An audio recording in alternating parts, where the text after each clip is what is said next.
네, 오늘의 말씀은 여호수아 9장 14절부터 15절까지의 말씀입니다. 오늘 말씀의 제목을 하나님께 묻지 않았다라고 잡아보았습니다.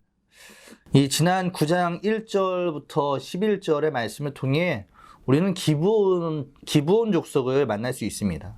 이 기브온 족속이 이스라엘 백성들을 유혹합니다. 세 가지의 방법으로 유혹하는데요. 그들의 신분을 속이는 것, 그럴싸한 말을 하는 것, 달콤한 제안을 제안하는 것을 통해 이스라엘을 유혹하는 거라 할 수 있습니다. 이 유혹 앞에서 이스라엘 백성은 단호하게 거절하는 것이 옳은 행동이고 바른 행동이었습니다. 절대로 타협하지 말고 모든 것을 진멸하라라는 것이 하나님의 명령이기 때문입니다. 그러나 이어지는 이 오늘의 말씀에서 여호수아와 이스라엘 백성은 유혹 앞에 하나님의 말씀을 따르지 않습니다. 유혹에 넘어지고 있는 모습을 우리가 읽을 수 있는데요. 15절 말씀입니다. 여호수아가 곧 그들과 화친하여 그들을 살리리라 하는 조약을 맺고 회중 족장들이 그들에게 맹세하였더라. 이 기브온 족속의 제안에 넘어가 그들과 화친을 합니다.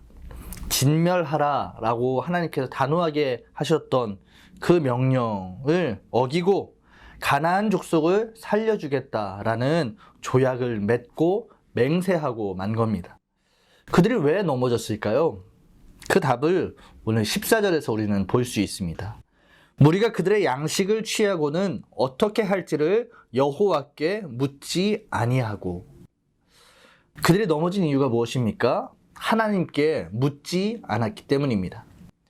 여호수아서를 보면 하나님께서 자주 그리고 특별하게 이 여호수아만을 불러서 직접 말씀하시는 장면들을 볼 수 있습니다.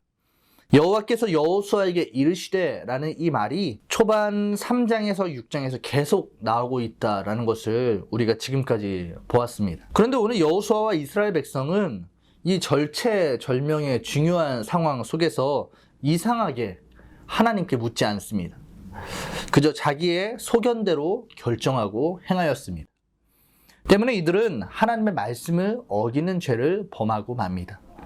하나님의 말씀을 따라가야 승리하는 여정에서 우리가 앞서 보았던 이 에발산과 그리심산에서 다시 믿음으로 결단한 그 상황 속에서 또다시 잊어버리고 하나님께 묻지 않는 겁니다. 사랑하는 우리 상동 성도 여러분, 하나님께 물어야만 우리는 바른 길 갈 수 있습니다. 나의 생각과 소견이 앞서는 순간, 사람의 지혜만 가득해지는 그 순간 우리는 실패하고 무너집니다.